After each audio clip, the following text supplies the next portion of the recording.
If you carried the Browning automatic rifle in the Second World War, you were already a dead man. 30 minutes, that was your life expectancy once the lead started flying. It is a window of time shorter than a single school lesson. The Germans learned fast. To break an American squad, you don't aim for the officer or the medic. You kill the man with the BAR first. He was the backbone of the unit. Without his fire, the squad was naked. The BAR gunner stood out, moved differently, and died quickly. It wasn't a statistic, it was a death sentence. But the trenches and hedgerows weren't the only places this weapon drew blood. Long before it returned to the battlefields of Europe, the BAR ruled the streets of America. During the chaos of Prohibition, it became the favorite toy of the era's most violent gangsters. It didn't just fire bullets, it punched through the steel of police cars and the vests of officers.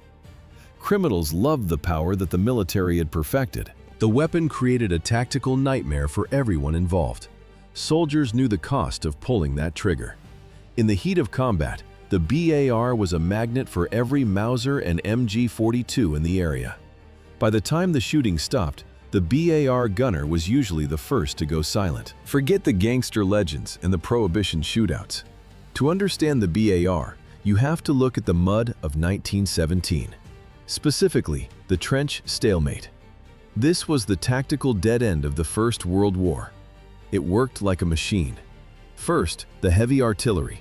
Thousands of shells pounded the enemy line for hours. The earth shook. Defenders dived into deep concrete dugouts. They waited. The problem was the gap. Why was the assault always a suicide mission? The answer was timing. Artillery must stop before the infantry climbs over the top. If it doesn't, you shell your own men. The silence was the signal. As soon as the cannons went quiet, the nightmare began. You could hear the metallic clatter of German Maxim guns. It took exactly 30 seconds for a defender to crawl out of a hole and grip the trigger. The attackers were still 300 yards away. No cover, no support. Just a wall of lead meeting a wave of chests. Standard fire and movement tactics failed here. If half the squad stops to shoot, the advance crawls. If everyone runs, no one is shooting back. The math was simple and lethal. The German defenders climbed back to their parapets and braced for the slaughter. The solution to the trench deadlock came from France.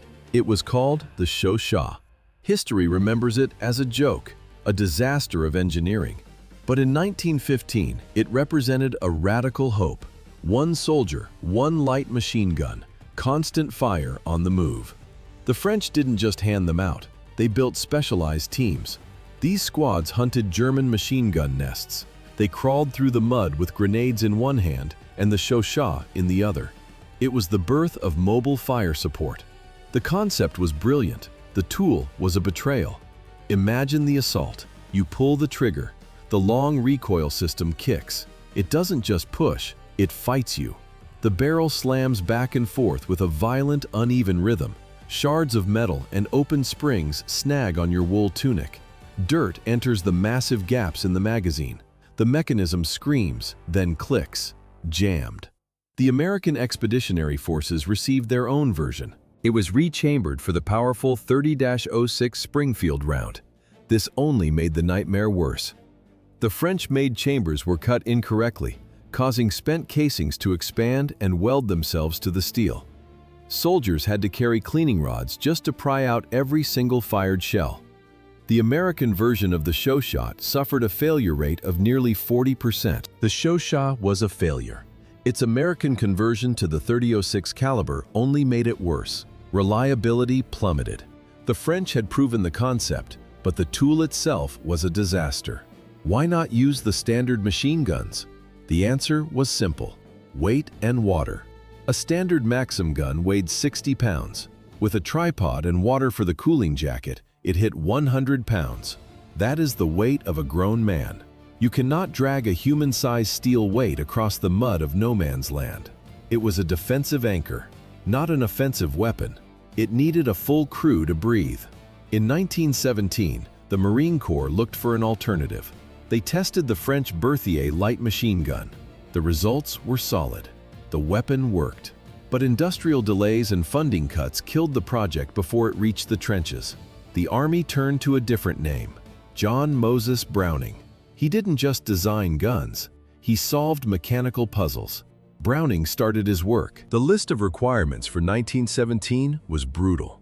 John Moses Browning didn't just design a weapon, he solved a survival equation. The American soldier needed a tool for a nightmare. Trenches were not firing ranges. They were pits of liquid mud, grit, and cordite. Browning looked at the standard 5-round service rifle and saw an antique. He needed more. He needed the power of the .30-06 cartridge in a frame a single man could carry through a swamp. What was the primary enemy of the mechanism? Dirt. The rifle had to breathe in the debris of no man's land and keep firing. Browning engineered a system that could switch. Semi-automatic for precision, fully automatic for the chaos of a charge. Then came the question of capacity. 5 rounds was a joke, 10 was a compromise. Browning pushed for a 20-round box magazine. It was the sweet spot between firepower and weight. Designers even pushed the limit with 40-round magazines. They looked lethal on paper. In the mud, they were a disaster. A soldier lying prone couldn't clear the ground with a magazine that long. It turned the rifle into a tripodless anchor. Army testers threw the 40-round versions aside. Forget the sniper's precision. Forget the tripod. The Army had a different vision. Walking fire. What was the goal? Keep every German head down in the trench while a line of men marched toward them in the open. Imagine the scene. A row of soldiers advances across no man's land. They don't stop. They don't cover. They walk in a steady line. The BAR hangs at the hip. Every few steps, a rhythmic crack. The heavy .30-06 rounds fly toward the enemy parapet. 1 shot, 2, 3. It isn't about accuracy. It is about noise, dust, and the terror of lead passing inches overhead. The soldiers stay in semi-automatic mode.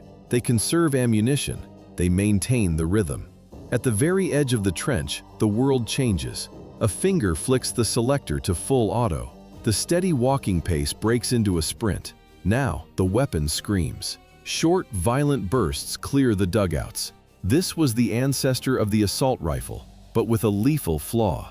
Modern assault rifles use intermediate rounds. They are easy to hold. The bar used a full-power cartridge designed to kill a horse at a mile. Each pull of the trigger sent a massive recoil shock through the soldier's shoulder. It was a weapon that demanded brute strength to keep it from climbing into the sky. The muzzle energy of the .30-06 reached nearly 3,000 foot-pounds. Controlling that massive .30-06 cartridge required more than just a heavy barrel. It required a failsafe for the human mind. The fire selector was a primitive piece of psychological engineering. It sat stiff. To move it, a soldier often needed 2 fingers or a full grip. The logic was simple: protection against panic. The lever moved from safe near the shooter, forward to semi-auto, then forward again to full auto. A spring-loaded stop made the transition to full power instant. But switching back to safe required deliberate physical force. In the middle of a trench raid, a shaking finger couldn't accidentally kill the weapon. Under stress, the BAR stayed hot. The weight reflected this balance of power and mobility. 16 pounds. It was a heavy burden for a single man. But compare that to the Lewis gun at over 20 pounds. 4 pounds was the difference between a weapon you could fire from the shoulder and a machine you had to drag. One was a stationary tripod. The other was a rifle. The BAR was built for the transition from suppression to precision. To ensure that accuracy, designers looked to the past. They didn't invent a new aiming system. They took the rear aperture peep sights directly from the model 1917 Enfield rifle. Precision at range was one thing. Getting the rifle to the mud of France was another. The transition from design to the front line hit a wall of corporate ego and legal fire. 3 giants divided the labor: Colt, Winchester, and Marlin. It wasn't a partnership, it was a mess. Contract disputes stalled the assembly lines. Production delays mounted. The tension was so thick that John Browning himself refused to attend Winchester's demonstrations. He wouldn't stand in the same room as the men who had crossed him years before. But the machines eventually won. By the end of the Great War, 52,000 bars existed. That is enough to arm an entire small army. 48,000 of them were already boxed and shipped overseas before the armistice. By July 1918, 17,000 rifles sat on French soil. Yet, American soldiers were still dying with the jammed, rusted Chauchat in their hands. The bars didn't move. They stayed in crates. They stayed in the rear. Was it a logistical failure? No, it was a choice. General Pershing feared one thing more than the casualty lists: German intelligence. He was convinced that if a single BAR fell into enemy hands too early, the Kaiser's engineers would clone it. He expected the war to drag into 1919. He wanted a surprise. Pershing saw the BAR as a decisive blow, not a trickle. He ordered the crates to stay closed until he could equip entire divisions at once. Pershing refused to issue the weapon to the men in the trenches. The crates finally opened on September 22, 1918. Just days before the Meuse-Argonne offensive, the BAR saw its first real dirt. It wasn't a slow rollout, it was a trial by fire. Soldiers didn't need a manual to feel the difference. They carried the BAR through the thick, sucking mud of the French advance. They didn't clean it for days. They didn't have to. While the Chauchat jammed if a soldier breathed too hard, the BAR kept cycling. Reliability in a trench isn't a luxury. It's the difference between a counterattack and a funeral. How do you measure a soldier's trust in his rifle? You look at what he throws away when the whistling starts. During the advance, a broken gun is just dead weight. If it fails, you drop it and grab something that works. The numbers tell the story. In comparable operations, exhausted troops abandoned 400 Chauchats in the mud. They were finished with the French failure. But for the BAR, the count was different. Despite the chaos and the slaughter, the men held on to their new rifles. The total number of ditched weapons was only 72. The bar survived the mud of the Meuse-Argonne. The men kept their rifles because the weapon changed more than just the fire rate.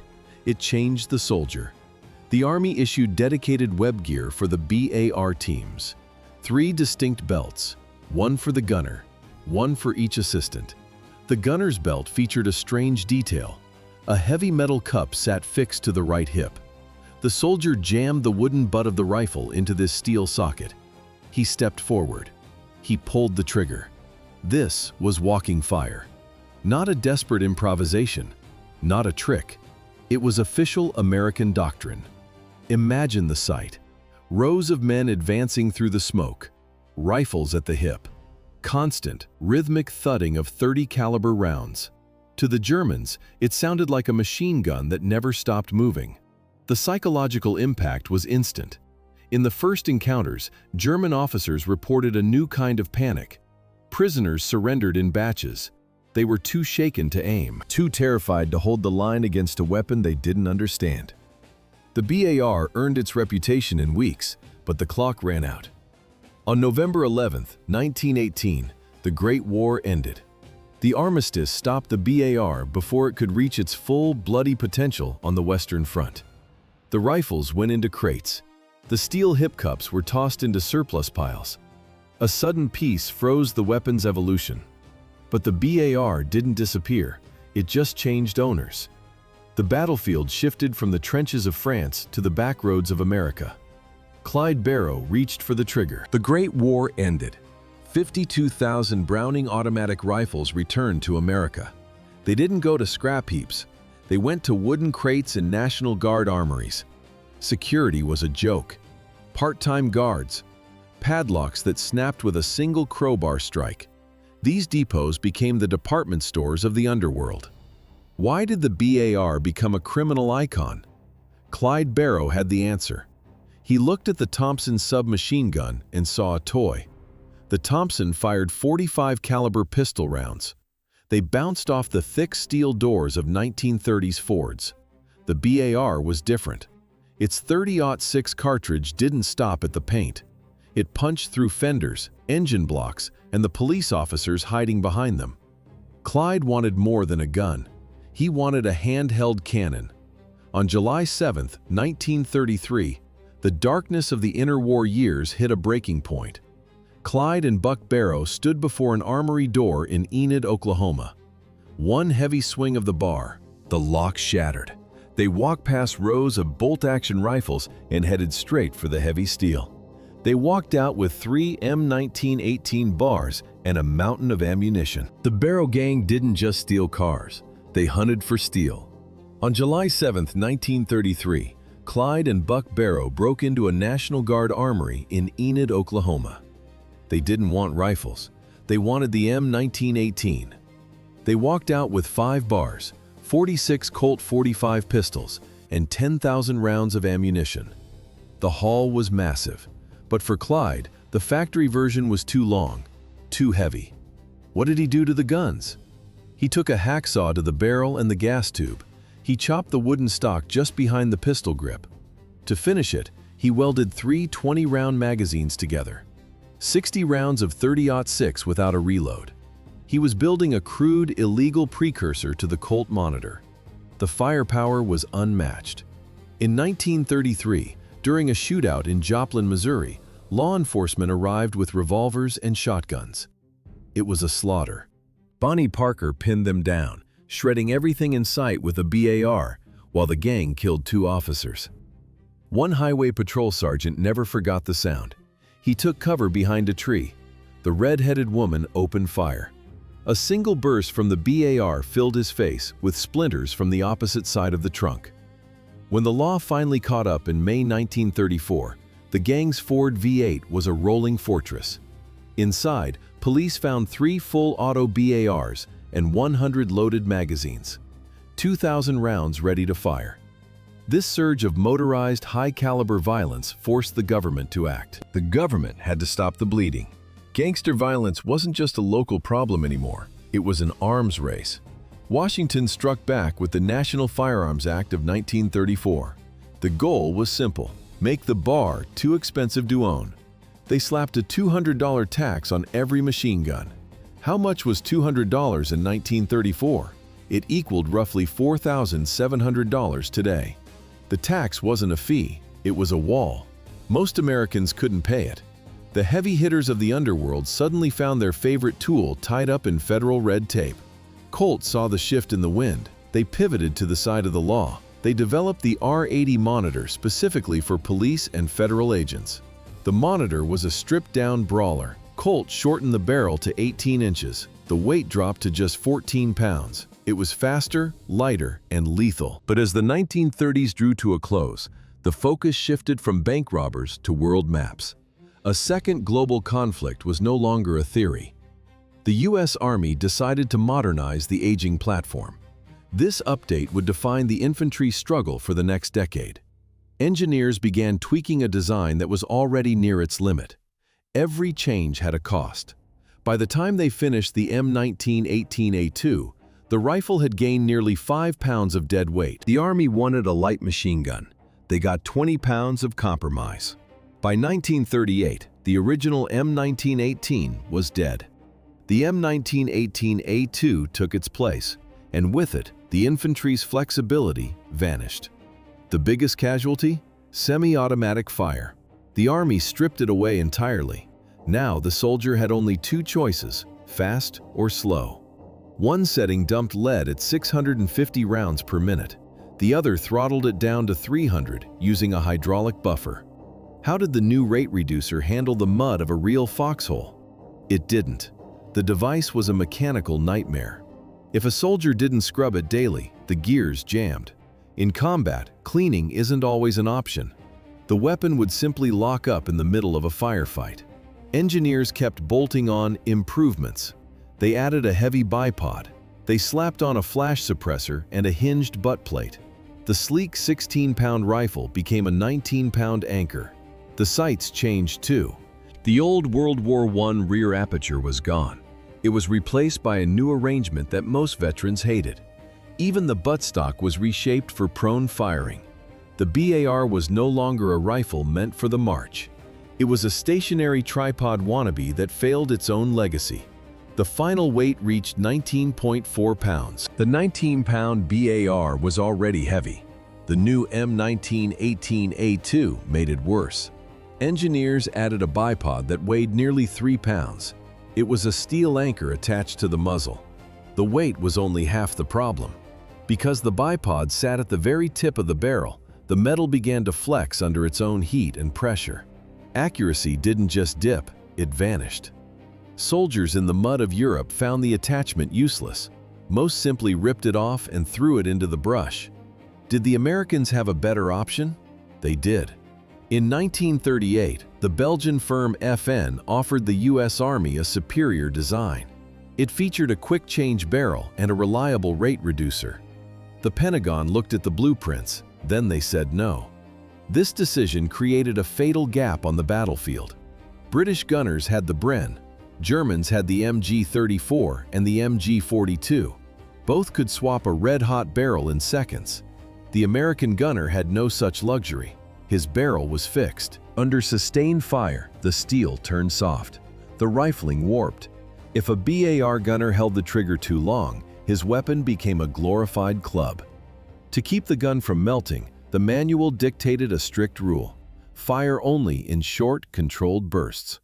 The U.S. Army entered the greatest conflict in history with a light machine gun that couldn't survive a long fight.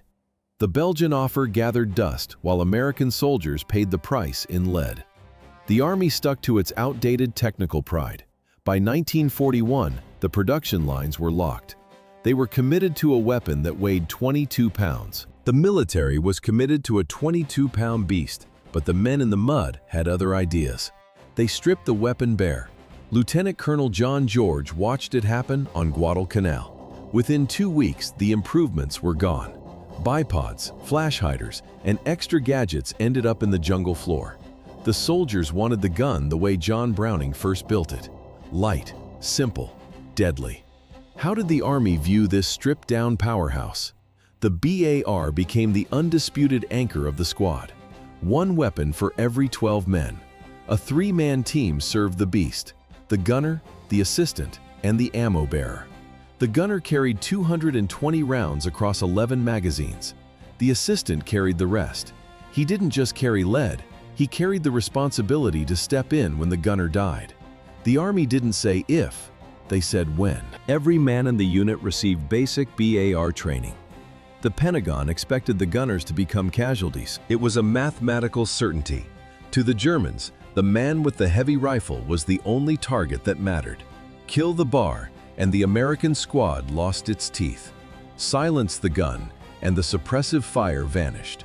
Total production for the war hit 190,000 units. German snipers knew the hierarchy of threats. In every engagement, the target was the same. They ignored the riflemen. They hunted the BAR. One Browning could suppress an entire section. Why leave it to the Americans? The Wehrmacht didn't just destroy these guns, they turned them around. Captured BARs saw service from the Atlantic Wall to the ruins of Berlin. Did the Germans have their own version? Yes, but the scale was deceptive. They had the FG-42. Only 7,000 left the factories. Production reached nearly 500,000. Compare that to the backbone of the Reich: 14 million Kar 98K bolt-action rifles. That was the reality for the average Lanzer. Bolt back, one shot. The German squad was a machine built around the MG-34 or the MG-42. The riflemen were just there to carry the ammo and guard the barrel. In a head-to-head with a dedicated MG, the BAR lost. It couldn't match the sustained, terrifying rate of fire, but against the bolt-action rifle, the American had the advantage. One man with a BAR could outgun 4 or 5 Germans armed with weapons from the previous war. The Germans also inherited a windfall in 1939. They seized 20,000 Polish-made bars after the invasion. These weren't scrap metal. They used them until the final days of the war. When an American squad hit the tree line, the Germans looked for the man with the heavy barrel. He was the center of the storm. If he fell, the squad stopped. Some men made sure they never stopped. One of them was about to become a legend. He didn't just carry the BAR, he became the BAR. He charged across the open field alone. The bar ceased to be a machine. In the hands of these men, it became a judgment. Private First Class Charles de Glopper knelt in the center of a road in Normandy. He belonged to the 82nd Airborne. His platoon was trapped. Destruction was certain. De Glopper chose a different path. He stepped away from the trees. He knelt on the open dirt. No cover, no shield, just the steel of his weapon. He pulled the trigger. Burst after burst. Lead cleared the path for his withdrawing comrades. How many Germans fell? When the smoke cleared, his fellow paratroopers found his body. Around him lay dozens of dead enemy soldiers and twisted wreckage of their automatic weapons. He was the only soldier in his division to earn the Medal of Honor during that campaign. 1945, Iwo Jima. Wilson Watson of the 3rd Marine Division didn't crouch. He charged. He fired from the hip. Exactly as John Browning had designed decades earlier. They called him the one-man regiment. Watson climbed a jagged slope. Fire poured down. He reached the summit alone. For 15 minutes, he held the peak against the Japanese Empire. He killed 60 men before his ammunition ran dry. In Italy, Henry Schauer perfected the art of the kill. He walked 30 yards into the teeth of a German defensive line. 4 riflemen aimed at him. 4 bursts later, all 4 were dead. Distances varied, the result stayed the same. He then spotted 2 machine gunners 60 yards away. 1 burst, 2 kills. Next, he turned his sights to 500 yards. 4 more Germans fell to his precise fire. The following day, he faced a 4-man machine gun crew. Tank shells hit the ground 20 yards from his boots. The earth shook. Schauer didn't flinch. He eliminated the entire crew from 80 yards. His unit gave him a new name, Kraut Killer. In the suffocating hedgerows of Normandy, the BAR became the only thing standing between a squad and a mass grave. Normandy, the bocage. Ancient earthen walls topped with tangled roots. You couldn't see more than 100 meters. The enemy was a ghost behind a wall of green. Standard tactics failed here. Rifle fire was too slow. You needed a wall of lead to strip the leaves and find the steel. The BAR became the ultimate hedge cutter. G1s didn't just carry them. They begged, borrowed, and stole every extra Browning they could find. They needed to match the blistering cyclic rate of German MG42s. Did the brass approve? It didn't matter. In the hedgerows, a squad with 3 bars lived. A squad with 1 died. The Pacific Theater was a different hell. No hedges, just jungle and the scream of a bonsai charge. Hundreds of soldiers charging through the dark with fixed bayonets. Here, the BAR wasn't just a weapon. It was a dike against a human flood. Automatic fire was the only thing that kept the perimeter from collapsing into a slaughterhouse. The Marine Corps watched the body bags pile up and did the math. In 1943, a Marine division carried 513 bars. By 1945, that number jumped to 867. They threw out the old playbook. They built 13-man squads around 3 separate fire teams. Each team carried its own Browning. Firepower became the new religion. But the jungle fought back in ways the Germans never could. Salt spray corroded the gas cylinders. Humidity turned lubricants into sludge. Even the finest steel began to rot. Marine armorers worked 24 hours a day to keep the springs from snapping. The Pacific jungles didn't care about the BAR's reputation. Humidity was a silent killer. Steel turned to orange dust within days. If a soldier skipped a single cleaning, the gas cylinder rusted solid. Corrosive M2 ammunition primers acted like acid in the tropical heat. The weapon became a 20-pound club. Even the wood surrendered. Stocks rotted and crumbled in the rain until Firestone rubber stepped in. They replaced the walnut with plastic in 1942. But how do you fight a belt-fed machine gun with a 20-round box? You don't. A BAR emptied its magazine in less than 4 seconds. The German MG42 kept firing for 250 rounds. American gunners spent half the battle fumbling with mag pouches while the enemy suppressed the entire tree line. The BAR survived the Second World War. Then it survived the frozen hills of the Korean War. Soldiers in the early years of Vietnam still carried them, preferring heavy stopping power over the unproven M16. The end finally came in 1957. The Army adopted the M60 machine gun. It solved the problems the BAR could never fix. The new weapon had a quick-change barrel and used the NATO standard 7.62mm cartridge. John Browning designed a rifle for walking through the mud of 1918. The military kept it for nearly 40 years.